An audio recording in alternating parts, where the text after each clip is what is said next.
Section 2, subsection 9. Banking company means a banking company as defined in clause C of section 5 of the Banking Regulation Act 1949, 10th Act of 1949. A banking company is a company that does banking business as defined in section 5C of the Banking Regulation Act 1949. What section 5C says? Banking Regulation Act 1949. A banking company means any company which transacts the business of banking in India. Business of banking means accepting money from the public in the form of deposits for the purpose of lending or investment and allowing withdrawal by check, draft or other means.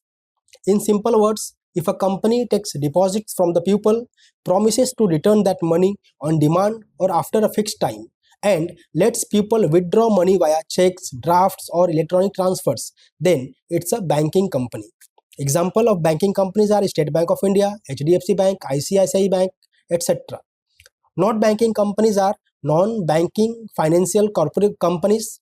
They may lend money, but they don't allow withdrawals by check and aren't allowed to run current or savings accounts.